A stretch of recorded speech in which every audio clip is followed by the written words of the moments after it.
আসসালামু আলাইকুম। সংবাদে আপনাদের সবাইকে স্বাগত জানাচ্ছি। আমি ফিরোজ তোহা। শুরুতেই সংবাদ শিরোনাম।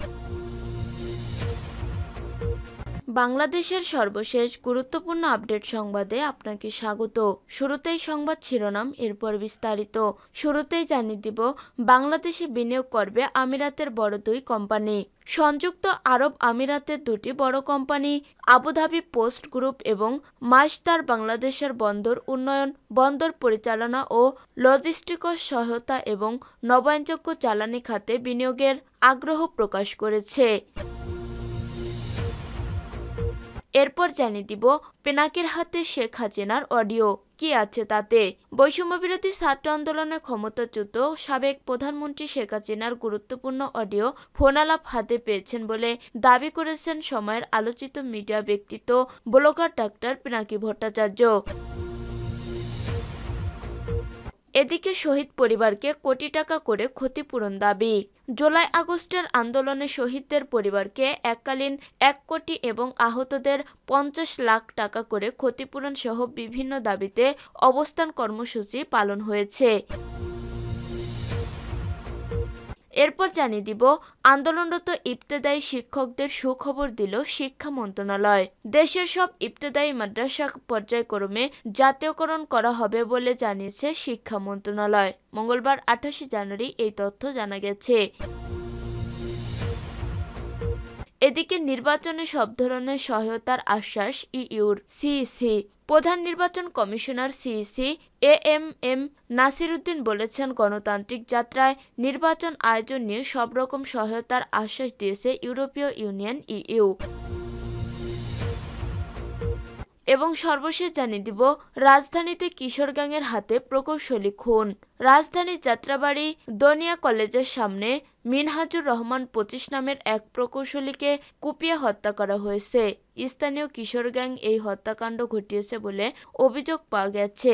প্রিয় দর্শক, এতক্ষণ শুনছিলেন সংবাদ শিরোনাম, এরপর বিস্তারিত।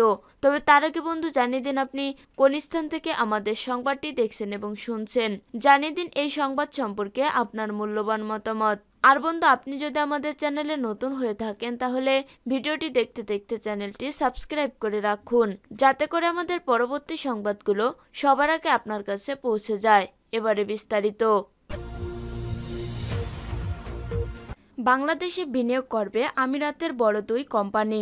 সংযুক্ত আরব আমিরাতের দুটি বড় কোম্পানি আবুধাবি পোস্ট গ্রুপ এবং মাস্টার বাংলাদেশের বন্দর উন্নয়ন, বন্দর পরিচালনা ও লজিস্টিক্স সহায়তা এবং নবায়নযোগ্য জ্বালানি খাতে বিনিয়োগের আগ্রহ প্রকাশ করেছে। মঙ্গলবার 28 জানুয়ারি ঢাকায় রাষ্ট্রীয় অতিথি ভবন যমুনায় প্রধান উপদেষ্টা অধ্যাপক মোহাম্মদ ইউনূসের সঙ্গে আবুধাবি পোস্ট গ্রুপের এডিপিজি সিও আহমেদ ইব্রাহিম আল মুতাওয়া এবং মাস্টারের এশীয় প্রশান্ত মহাসাগরীয় অঞ্চলের উন্নয়ন ও বিনিয়োগ প্রধান ফাতিমা আল মাদলুম আল সোয়াইদি সাক্ষাৎ করে এসব বিনিয়োগ প্রস্তাব উপস্থাপন করেন। প্রধান উপদেষ্টা এই বিনিয়োগ প্রস্তাবকে স্বাগত জানিয়ে বলেন, বাংলাদেশ এখন ব্যবসার জন্য প্রস্তুত। এডিপিজি ও মাস্টারের নির্বাহীদের উদ্দেশ্যে তিনি বলেন, আপনারা আমাদের টিম নিয়ে আসুন এবং যতগুলো কারখানা স্থাপন করতে চান করুন। আবুধাবি পোস্ট গ্রুপ হলো চতুর্থ বৃহৎ বন্দর পরিচালনা ও লজিস্টিক্স কোম্পানি। প্রতিষ্ঠানটি 1 সপ্তাহেরও কম সময়ের ব্যবধানে আরব আমিরাতের ডিপি ওয়ার্ল্ড, ডেনমার্কের এপি মুল্লর, মাস্কো এবং সৌদি আরবের রেড সি গেটওয়ে টার্মিনালের পর তারা বাংলাদেশের বন্দর ব্যবস্থাপনায় আগ্রহ প্রকাশ করল।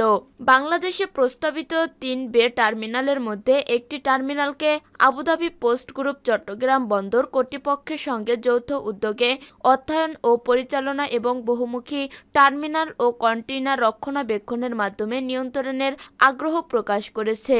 প্রতিষ্ঠানটির সিও আল মুতাওয়া বাংলাদেশের কর্তৃপক্ষের উষ্ণ মনোভাবের প্রশংসা করেন এবং আশা প্রকাশ করেন যে তাদের বিনিয়োগ বাংলাদেশের বন্দরগুলোয় জাহাজ চলাচল বৃদ্ধিতে সহায়ক হবে।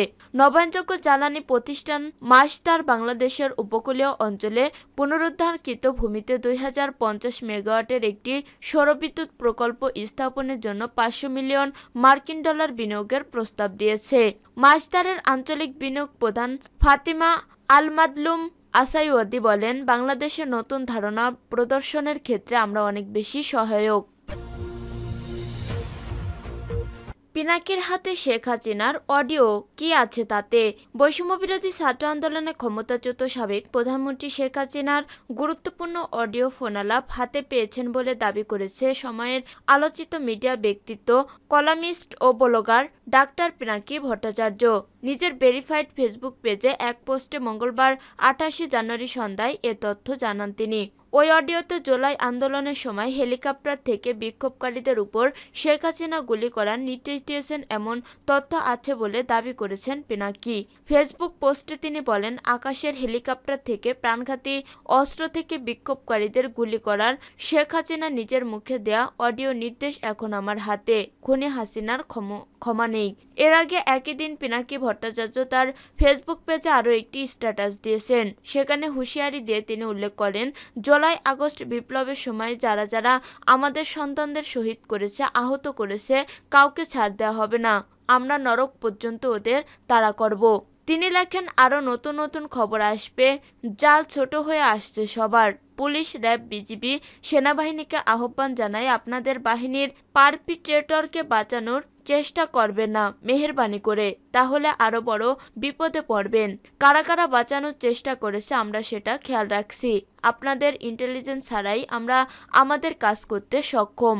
মুগ্ধর হত্যাকাণ্ডের ফরেনসিক করেছে মুগ্ধর মেরিন ইঞ্জিনিয়ার বড় ভাই। আমরা প্রত্যক্ষ ক্ষতিগ্রস্ত পরিবারকে ফরেনসিক করা শিখিয়ে দেব।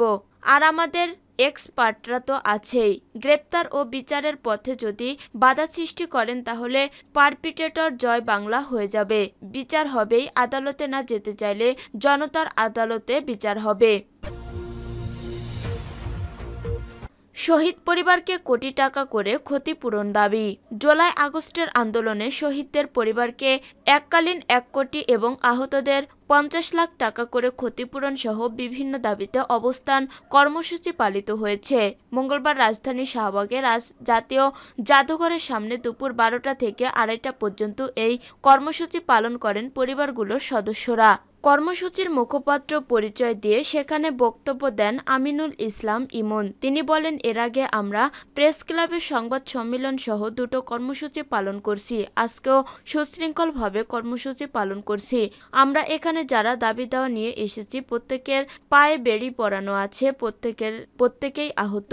আমরা যুদ্ধের ময়দানে সম্মুখ সারির যোদ্ধা ছিলাম, যে কারণে আমাদের গুলি লেগেছে, আমরা আহত হয়েছি, আমাদের ভাইরা শহীদ হয়েছেন। ইমন অভিযোগ করেন, মোস্তফা সরোয়ার ফারুকীর মতো আওয়ামী লীগের দালালদের ছত্রছায়ায় থাকা কিছু লোকজন আমার প্রিয় সম্মুখে সারির যোদ্ধা আহত ভাইদের আহত লীগ বলে এই কর্মসূচিতে অন্যদিকে মোড় ঘুরিয়ে দেওয়ার চেষ্টা করছে। সরকারকে স্মরণ করিয়ে দিতে চাই, আমরা এই সরকারের একটি অংশ। আমাদের বিভ্রান্তকর অবস্থায় ফেলবেন না। আমাদের আহত লীগ বলবেন না। আমাদের যারা আহত লীগ বলবেন তারা নিজেরাই আওয়ামী লীগের দোসরদের মতো আস্থা করে নিক্ষিপ্ত হবেন। কর্মসূচি থেকে আরও যেসব দাবি তোলা হয় তা হলো, আহত ও শহীদদের বিষয়ে সরকারের যে কোনো আলোচনা ও সিদ্ধান্ত গ্রহণে তাদের পরিবারের প্রতিনিধিত্ব নিশ্চিত করতে হবে। আহত ও শহীদদের রাষ্ট্রীয় স্বীকৃতি প্রদান করতে হবে। আহতদের রাষ্ট্রীয় খরচে দেশে বিদেশে সুচিকিৎসা নিশ্চিত করার পাশাপাশি প্রয়োজনীয় আজীবন চিকিৎসার খরচ বহন করতে হবে। হত্যাকাণ্ডে জড়িতদের দ্রুত বিচার নিশ্চিত করতে হবে। আহত ও শহীদদের পরিবারের নিরাপত্তা সুরক্ষা আইন প্রণয়ন করতে হবে। আহতদের পুনর্বাসন গণ অভ্যুত্থান কল্যাণ ট্রাস্ট প্রতিষ্ঠান করতে হবে। ছাত্র জনতার গণ অভ্যুত্থানে শহীদ ও আহত ব্যক্তিদের প্রথম ধাপের খসড়া তালিকা প্রকাশ করে 21শে ডিসেম্বর। সেখানে 858 জন শহীদদের নামের পাশাপাশি আহতদের তালিকায় 11,551 জনের নাম ছিল। এর আগে 18 সেপ্টেম্বর শহীদদের পরিবারকে 5 লাখ এবং আহতদের 1 লাখ টাকা করে ক্ষতিপূরণ দেওয়ার সিদ্ধান্ত হয়। আন্দোলনরত ইবতেদায়ী শিক্ষকদের সুখবর দিল শিক্ষা মন্ত্রণালয়। দেশের সব ইবতেদায়ী মাদ্রাসা পর্যায়ক্রমে জাতীয়করণ করা হবে বলে জানিয়েছে শিক্ষা মন্ত্রণালয়। মঙ্গলবার 28 জানুয়ারি এই তথ্য জানা গেছে।